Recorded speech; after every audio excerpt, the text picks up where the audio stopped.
Aku yang minta maaf walau kau yang salah.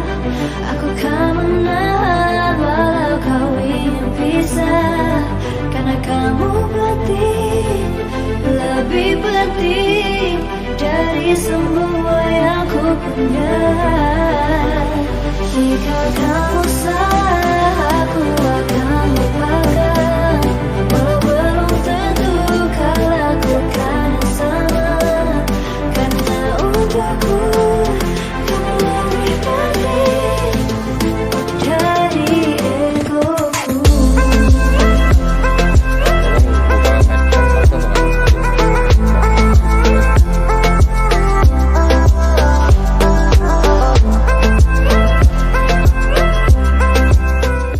Oke, selamat sore. Selamat kembali datang di Ngobras ya, ngobrol santai sore-sore bersama saya Rudi Kurniawan dan Aslan Banua. Kebetulan hari ini kita ada kebetulan tamu spesial. Namanya sama saya. Namanya juga Pak Rudi. Ya, ini Pak Rudi adalah Ketua BPKP. Ya, mungkin Bapak Kepala BPKP. Ya, Kepala BPKP toh? Perwakilan Kalsel.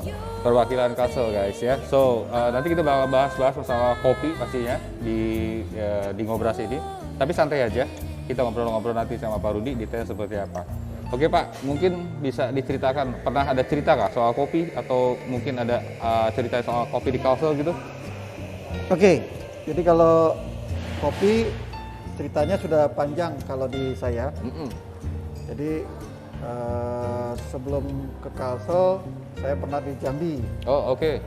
Di Jambi itu banyak kopi, di Kerinci, penikmat kopi. Nah kemudian sebenarnya histori sebelum di Jambi saya pernah tahun sekitar 90 kalau nggak salah ya. Ketika reformasi 98 ya, 98 reformasi. Kemudian tahun 99 saya ke Australia itu ketemu dengan, kebetulan lagi ngambil course, waktu itu di Australian National University. Di sana ketemu dengan salah satu PhD studentnya di NU, itu orang Rusia. Ya. Jadi dia cewek Rusia itu dia mereview artikel kita. Jadi kita diwajibkan minggu ketiga itu untuk menulis satu working paper. Working papernya dalam bahasa Inggris dan kemudian direview sama student ini. Nah kemudian PhD student ini sambil nge-review paper saya, kemudian saya tanya-tanya, risetnya apa? Ternyata risetnya tentang kopi.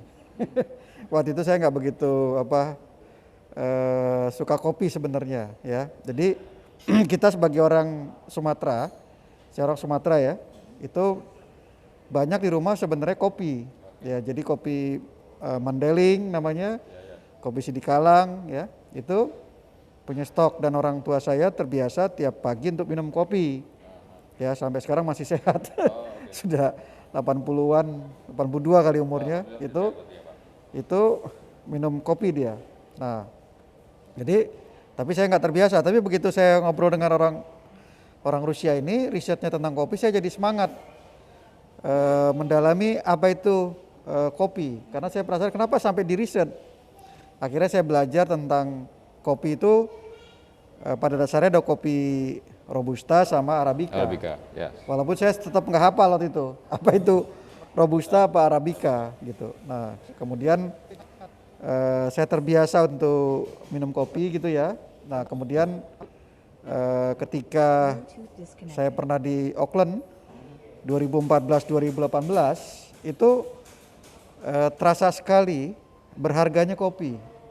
Jadi kalau kita sebagai PhD student, waktu saya ambil PhD 2014-2018 itu saya tiap pagi punya bekal satu, saya bawa sarapan dari rumah itu Kumara, itu kopi ubi jalar, kemudian saya rebus dengan microwave, campur air gitu kan. Nah kemudian saya bikin kopi gitu loh. Nah itu baru bisa bekerja dan kerasa kalau ketika udara sangat dingin, udara itu sangat penting sekali ada kopi tadi gitu. Jadi di sana itu kopinya yang ada di pasar, padahal sudah $70 ya, satu bungkus yang 250 gram, itu kualitasnya masih jelek gitu loh. Nah, dan saya benar-benar pernah merasakan kopi paling buruk itu ketika main ke McDonald-nya di salah satu di daerah sana, di namanya lupa saya, Long Island apa gitu istilahnya, sebelahnya Auckland. Nah di sana rasanya minum kopi itu seperti apa ya, tersiksa sekali, rupanya kopinya terburuk rupanya di McDonald itu karena mahal. Karena mahalnya atau karena taste-nya Pak? Karena mahal. Karena mahal. Jadi mahal. Jadi kalau kopi di sana itu yang untuk supaya lebih efisien mereka mencampur. Jadi mencampur mungkin ada yang jagung atau apa, itu yang dijual di McDonald gitu loh, bisa dibayangkan. Nah, kita bersyukur kalau di McDonald kita itu kan masih lumayan kopinya, gitu kan, nggak buruk lah ya, gitu. Nah, jadi ketika stok itu sudah mulai habis, nah itu biasanya saya merasa harus dari mana nih, gitu kan, nyarinya kan. Nah, biasanya saya titip teman-teman yang pulang ke Indonesia, atau kalau ada orang Indonesia yang datang ke Auckland gitu. Nah tadi kan dibilang Bapak kopinya tuh rasanya terburuk, itu in terms of price dong? Harganya $5 satu cangkir. Satu cup, $5. Satu cup, tetapi New Zealand dollar ya. New Zealand dollar itu $5, tetapi rasanya itu bukan kopi yang kita kenal gitu kan. Berarti itu cuma emang dengan harga segitu, tapi kayaknya nggak sesuai dengan kualitas kopi gitu kan? Iya, kualitas kopi. Nah, kecuali sebenarnya saya juga pernah, kalau di sana ada International Festival ya, itu saya ngamati, suka muter-muter tenda-tenda gitu ya. Saya amati terus ada orang Ethiopia yang jualan kopi. Jadi kopi dia betul-betul dipakai arang, dia bakar. Nah kemudian cangkirnya kecil-kecil. Kayak gawa. Gawa itu apa tuh? Arabic coffee. Cangkirnya kecil yang jelas itu kita kalau minum apa dulu ya? Kayak anggur gitu kan, ada. Sloki berarti. Sloki, satu sloki. Satu sloki itu dijual sama dia $5. Di acara festival internasional tuh kan. Nah, saya penasaran kenapa harganya sampai $5 hanya sloki kecil itu kan. Nah, terus disitulah ketahuan bahwa oh iya ya, harga enak sekali rasanya. Yang memang salah satu kualitas kopi internasional kan Ethiopia. Yes, betul. Nah, cara masaknya sama seperti kita biasa aja gitu ya. Cuman air digarang gitu ya. Nah, diminum tidak seperti di barista gitu ya. Begitu saya minum, oh iya bagus sekali, kopinya enak sekali gitu. Nah, dan kita bisa bandingin tadi harga di Ethiopia, orang Ethiopia jual $5 yang benar, maka dapatnya cuma setengahnya sloki, sloki gitu. Jadi kayak minum ya seperti minum wine gitu. Berarti kan kualitasnya itu memang beda. Dan itulah bahwa kita tahu bahwa kopi itu ternyata mahal gitu. Cuman karena di Indonesia ini kita banyak kopi, jadi kita nggak terlalu tahu bahwa itu salah satu produk yang sebenarnya emas hitam gitu kan. Jadi kan tidak semua daerah bisa di dunia ini kan terbatas yang bisa menanam kopi. Betul. Nah, kemudian di Indonesia sendiri pun tidak semua daerah bisa menanam kopi yang sama. Betul. Nah, contohnya kalau kita bicara Arabica, Arabica jelas tidak tumbuh di daerah rawa. Tetapi Arabica itu tumbuhnya di daerah pegunungan, gitu kan. Tetapi rawa juga punya keunggulan, gitu loh. Nah, disitulah saya tahu bahwa kalau dulu andalan kita kan biasalah Arabica yang punyanya Aceh, gitu kan, Tanah Gayo. Gayo, yes. Itu favorit saya tuh, kopinya Tanah Gayo jelas. Terus yang Papua, ya kan, punyanya daerahnya Lembah Belium itu kan. Nah satu lagi ya daerahnya kopinya Toraja. Toraja. Ya kan? Toraja itu jelas. Tapi Toraja bukannya dia Robusta kan? Robusta, ya betul. Jadi itu saya punya favorit yang 3 itu saya suka combine biasanya. Jadi kalau saya kalau Papua sekali-sekali aja itu kan kopi mahal. Mahalnya kenapa? Karena jauh kan atau gimana? Memang stoknya jarang di Jakarta kan jarang. Ya kan kita dapatnya susah kan. Jadi saya biasa campurnya sama kopi Flores. Jadi kopinya Flores, Toraja sama Tanah Gayo, ya kan. Saya suka blending gitu, kalau saya beli bijian saya minta di blending itu dengan campuran dapat nanti kira-kira ya 250 gram atau setengah kilo gitu tuh. Jadi dulu saya hanya kenal ya kopi Arabica Robusta gitu. Yes, betul. Nah, tapi ketika saya tugas di Jambi, nah saya baru tahu ada kopi lain gitu kan. Kopi Liberica itu kan. Liberica, nah, itu keberuntungan aja. Waktu itu saya main ke seorang kepala kajari di Tanjabar kalau nggak salah ya. Di Tanjabar itu, kemudian di Tanjabar itu saya pulang itu dikasih ada satu tas gitu makanan. Saya pikir apa ya makanannya? Ntar aja saya pikir mungkin cuma hanya kerupuk atau apa kan. Tapi saya pikir sampai rumah, waktu itu saya istri nggak di Jakarta kan. Saya pikir saya buka deh, takutnya yang busuk. Nah ternyata begitu saya buka ada kopi. Nah atau kopinya, tapi begitu saya buka, loh kopinya kok expire di bulan sebelum Juni, saya datang kalau nggak salah Juni gitu ya. Kira-kira April atau Mei gitu expire-nya.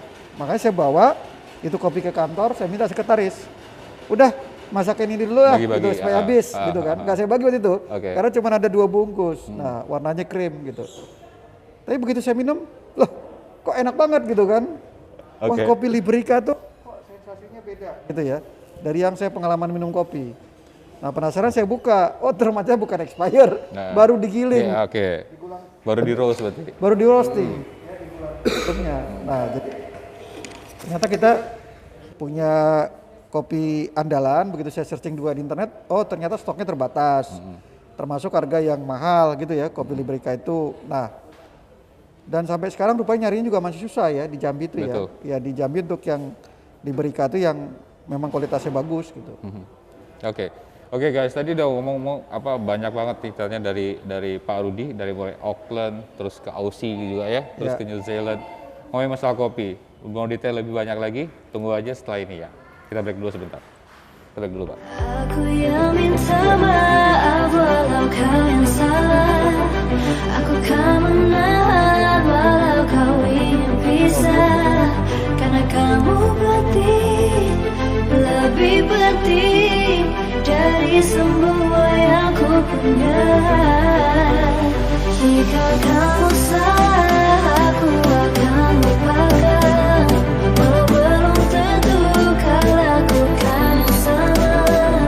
Karena untukku kamu lebih penting dari egoku.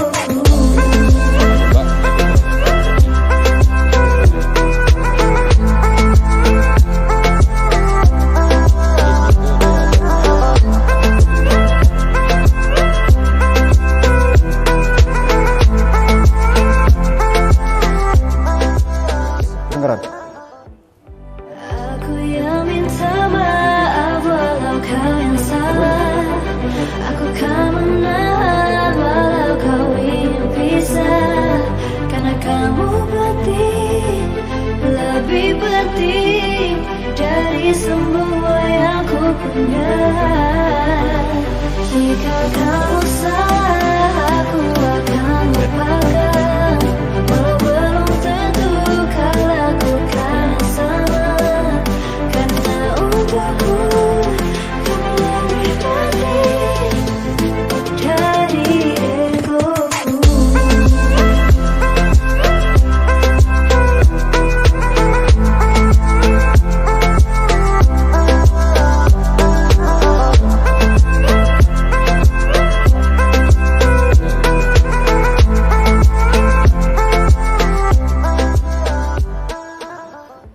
Kembali lagi bersama saya Rudi Kurniawan di Ngobras, ngobrol santai sore-sore Aswan Banua Banjarmasin bersama Pak Rudi Harahap ya, yang tadi bahas masalah kisah-kisah beliau yang pernah nyobain kopi di beberapa daerah.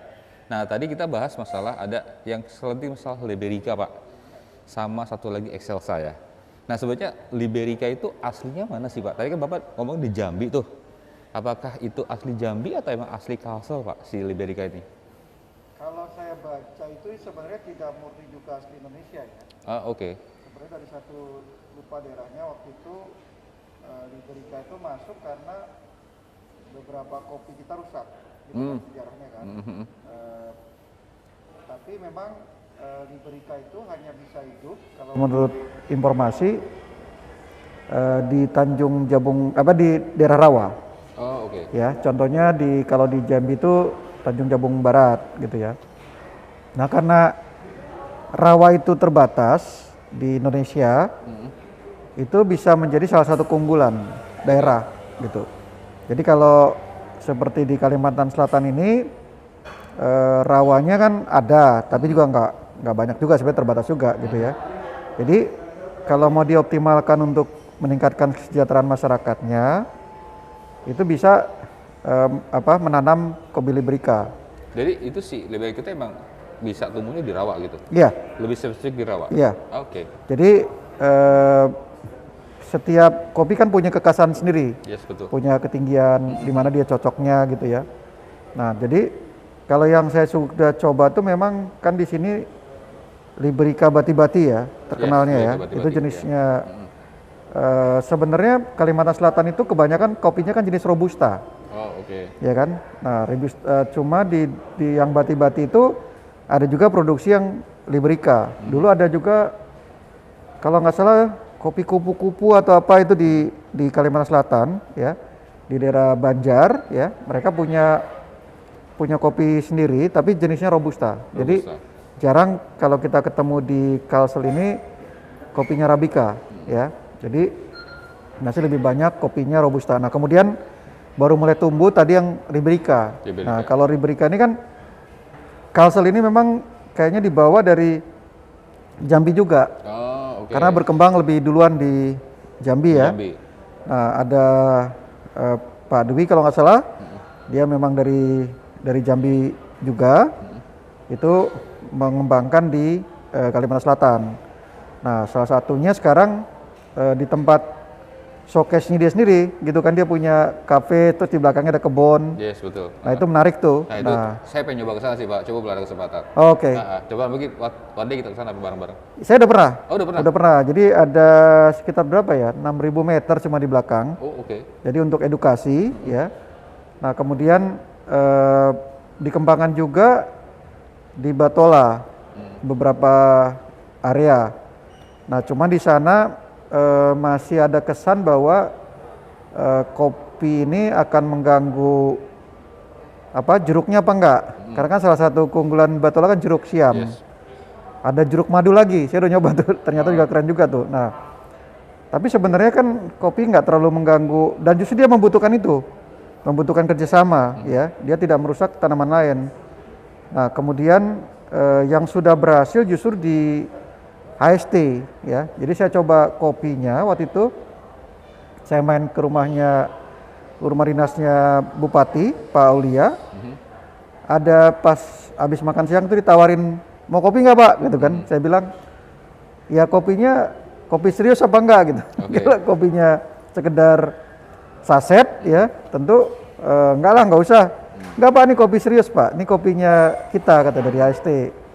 Nah, kemudian kayaknya Arabica ya, terus dia bikin gitu ya, busanya kelihatan bagus, cara bikinnya saya lihat, wah ini bagus nih, keren nih gitu. Nah, terus saya coba minum, iya jadi dia. Jadi salah satu kopi yang bagus sudah dapat saya di daerah HST itu gitu ya, di Barabai ya. Saya belum main ke daerah kebunnya, tapi waktu ada acara waktu itu festival gitu kopi segala ya, saya nggak sempat waktu itu, pas lagi bentrok acara, saya tugasin anak buah saya ya, itu sudah mulai berkembang. Jadi sebenarnya potensinya bagus ya. Jadi tidak lagi nanti masyarakatnya terganggu dengan tergantung dalam tambang ya. Nah, cuman masalahnya memang tanaman kopi ini kan butuh kesabaran. Berarti kan paling nggak 2-3 tahun harus ada satu insentif kepada petaninya ya. Saya waktu itu ngobrol dengan Pak Aulia, bupatinya. Sebenarnya bisa mengambil contoh di Jawa. Jadi mereka mengembangkannya dengan adanya dari pemerintah daerah itu subsidi.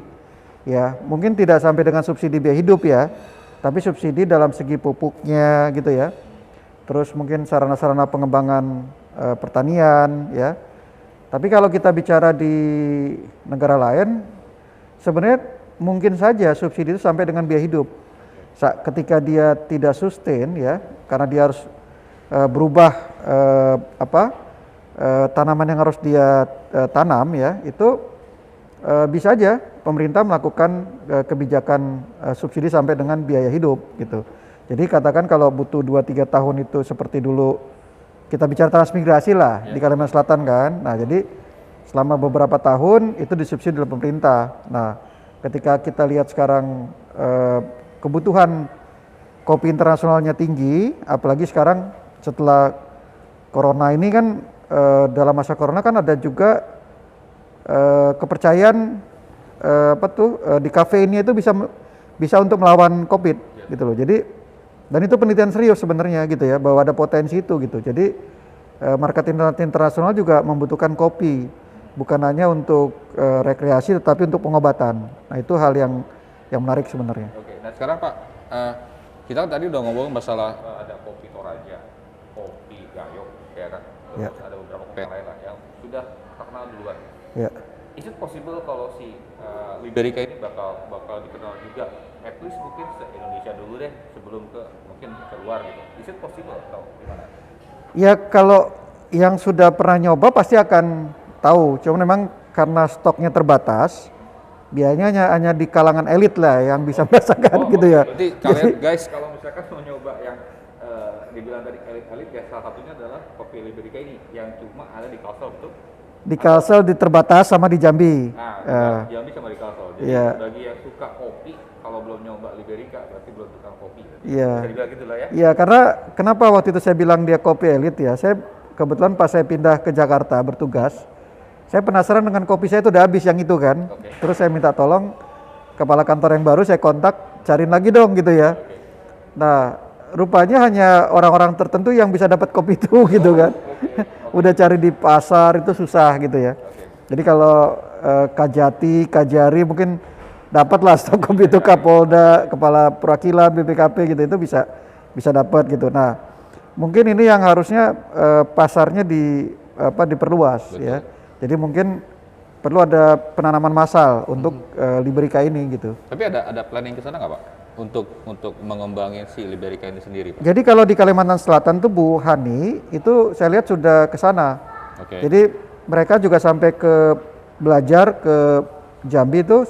Saya waktu itu memberikan kontak numbernya ke masyarakatnya, ke kelompok taninya ya, supaya dia tidak mau langsung ke dinasnya terlalu formal nanti gitu kan. Makanya langsung ke masyarakat, kelompok petani tadi ya.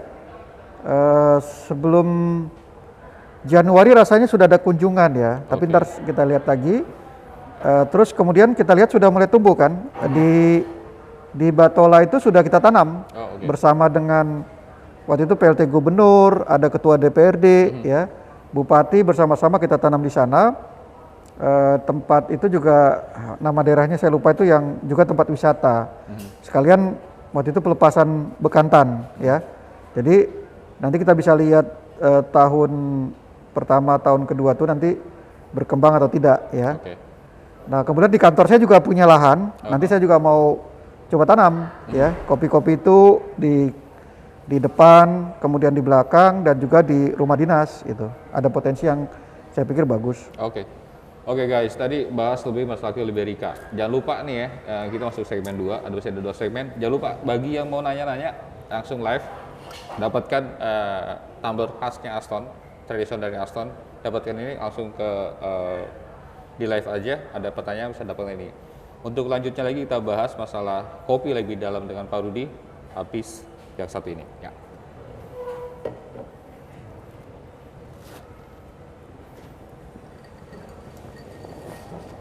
Aku yang minta maaf walau kau yang salah. Aku kan menahan walau kau ingin pisah. Karena kamu lebih penting dari semua yang ku punya. Jika kamu salah, aku akan lupakan. Walau belum tentu kau lakukan yang sama. Karena untukku Dapat. dari egoku.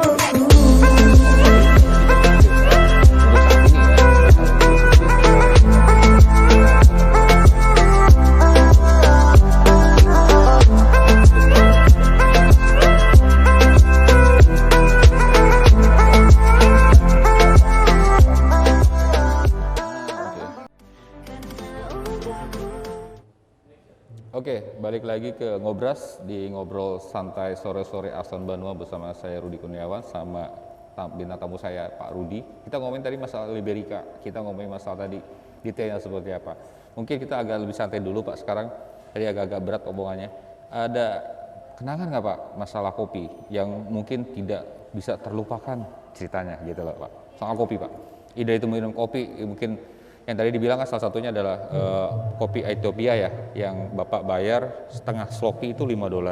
Mungkin ada kenangan yang lain soal kopi Pak? Ya kenangannya jelas, tadi kan orang Rusia, wanita cantik, ternyata sangat suka dengan kopi. Oke. Ya kan, dia setiap kita review itu dia bawa kopi. Kehidupannya tidak bisa lepas dari kopi. Jadi artinya apa? Bagi saya itu kopi itu bukan hanya soal maskulinitas, gitu kan. Perlu kembangkan itu gitu. Jadi itu yang saya lihat. Bukan hanya soal pria. Kan kalau di Indonesia kan kopi itu adalah cowok gitu ya. Cowok, gitu kan. Nah, sebenarnya kopi juga milik wanita. Ya, unisex lah jatuhnya, bisa cowok bisa cewek. Ya, universal. Betul. Universal. Saya sangat berkesan dan sekarang terus saya dorong supaya semua orang minum kopi, tidak peduli perempuan atau tidak gitu ya. Nah, yang sangat berkesan tadi karena bagi saya pribadi selain tadi soal maskulin atau feminin tadi adalah dia tuh barang mahal gitu loh. Iya. Jadi bersyukurlah kita Indonesia itu punya kopi gitu. Nah, sepanjang kita masih bisa menikmati kopi dan juga bisa meningkatkan potensi ekonominya, di kopi itu bagus sekali gitu. Nah, jadi sisi itu yang saya pikir berkesan dari segi positioning kopi dan juga dari segi ekonomi kopi tadi. Oke. Nah tadi yang Mas ngomongnya kenangannya lebih ke yang kok bisa ya seorang cewek lebih detail ke masalah kopi gitu ya. Jadi dari situ bisa dibahas yang ternyata kopi itu universal, nggak cuma ngomongin masalah laki-laki atau perempuan gitu kan. Nah sekarang kalau misalkan ada kenangan yang lebih dalam nggak Pak? Atau mungkin dengan ibu atau dengan keluarga gitu ya misalnya dengan kopi. Tiba-tiba ibu tuh nggak suka kopi awalnya. Tapi begitu pas saya jelasin ini loh cobain kopi yang tadi bahas Liberica, ternyata ibu jadi suka. Mungkin ada hal yang seperti itu Pak? Iya, tadi kopi yang biasanya kesannya sakit perut, ya kan? Tidak bisa tidur. Nah, ternyata lama-lama kalau tahu cara minumnya dan kopinya betul kopi yang asli, bukan kopi saset ya, itu berubah gitu ya. Terus ya tentu tadi dengan istri ya, Indonesia kan bukan kopi itu kan cowok banget gitu ya, bukan cewek banget gitu ya. Stigma. Jadi tentu bahasanya beda lah ya, beda. Kalau di kita kan kesannya kalau wanita lebih ke pakaian kan gitu kan, padahal nggak juga gitu. Nah, jadi kalau kesannya soal keluarga itu ke istri, tapi ke anak yang kerasa itu sekarang anak juga sekarang pengopi gitu loh. Sorry, anaknya perempuan atau laki-laki? Cowok, iya. Jadi udah pengopi gitu kan. Dulu dia juga bukan ngopi, sama seperti saya. Kita waktu kecil kan tidak tahu bahwa itu kopi bagus untuk kesehatan ya, bagus untuk jantung gitu ya. Itu yang mungkin kesan ya. Kalau ditanya kesan kopi dalam percintaan ya nggak ada. Oke. Kan beberapa narasumber saya sebelumnya selalu bilang ada kopi itu adalah kenangan. Kopi itu adalah lebih ke habit. Ada juga mood booster. Nah, kalau Bapak kan lebih ke ini kayaknya lucu aja nih kok pertama kesan di Bapak itu pas kenal itu ya seorang si Rusia itu yang tadinya saya cowok tapi kok cewek lebih detail ke kopi gitu ya. So berarti kan guys, jadi kopi itu nggak cuma masalah minum kopi aja, tapi banyak hal cerita-cerita yang lain yang bisa akhirnya tahu bahwa kopi itu universal, nggak cuma oh kopi itu harus ke cowok aja, ternyata cewek juga nggak gitu, bisa juga. Nah, jadi mungkin ada tambahan Bapak dari Pak Rudi mungkin buat kita bagi ya mungkin di luar sana banyak penikmat kopi atau mungkin yang belum suka kopi gitu loh. Ya, saya lihat di Kalimantan Selatan ini sudah mulai tumbuh ya kedai-kedai kopi yang profesional. Yes. Jadi KP-KP saya lihat di Banjarbaru itu sudah mulai tumbuh, dia buka malam. Terus bahkan ada anaknya Pak PLT Sekda tuh Pak Yani HST itu membuka di Banjarmasin. Oke. Anaknya sambil kuliah dia buka. Nah, jadi saya perlu ingetin tuh kalau ke dia itu jaga jangan sampai kafe ini atau kopi dikesankan satu hal yang negatif. Katakan jangan ada sama sekali masuk narkoba, sabu-sabu karena suka sampai malam gitu tuh yang saya ingatkan. Betul. Nah, kemudian kedua harus dikembangkan inovasi. Jadi tidak cukup sekedar kopi karena orang juga di situ butuh pisang goreng. Betul. Jadi harus punya di tempat itu minimum stok pisang kepok gitu ya, yang gampang pisang bati-bati. Pisang bati-bati ya kan, itu punya stoknya. Nah, kemudian ketiga, itu branding itu sangat penting ya. Kita harus punya branding setiap yang punya kafe itu harus punya branding sendiri. Apa yang menarik di sana? Apakah suasana ruangan atau memang ada musiknya?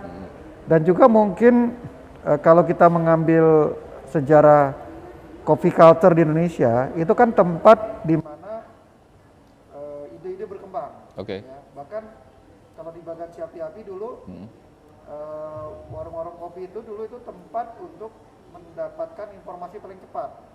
Jadi di Jakarta pun dapat informasi rencana mau ada devaluasi. Di sana udah dapat duluan. Di sana udah dapat duluan. Gitu. Oke. Jadi tinggal tadi yang harus dikembangkan saya pikir ya. Jadi aspek jaga brandingnya, jaga citranya.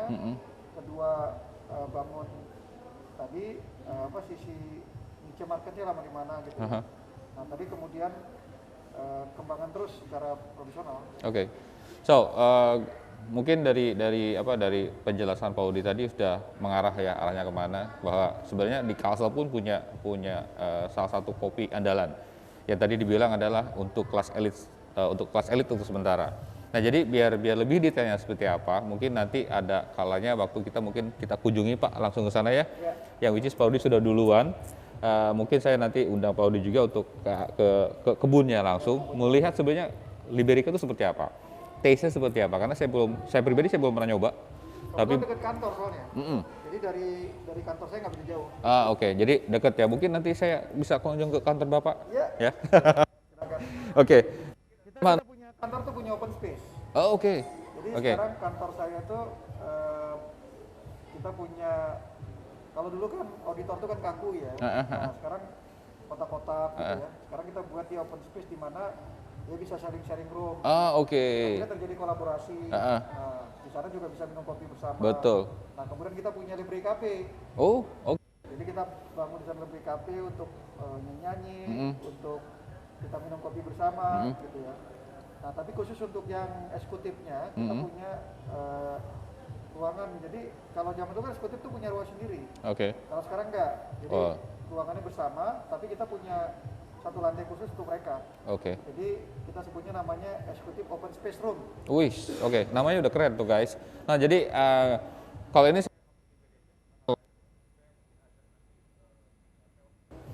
Pak Dik mungkin ya, untuk berkunjung ke kantornya Bapak, minta izin. Dari kita mungkin ada tambahan lagi Pak sebelum kita tutup? Kita? Oke, mungkin itu aja dulu dari ngobrasnya sore ini ya, ngobrol santainya sore-sore di Ahsan Banua bersama saya dan Pak Rudi. Terima kasih banyak Bapak atas informasinya yang bisa dibilang edukatif banget. Terus juga sangat mengembangkan kopinya Alsi Castle. Mudah-mudahan bisa berkembang lagi Bapak nanti. Dan bagi yang live juga mungkin bisa langsung follow IG kita di Ahsan Banua_hotel. Kemudian Saffron Restaurant. Dan akhir kata dari saya Rudi dan Pak Rudi sendiri. Terima kasih banyak atas atensinya dan salam. Bye-bye. Aku yang minta maaf walau kau yang salah. Aku kan menahan walau kau ingin pisah. Karena kamu lebih penting dari semua yang ku punya. Jika kamu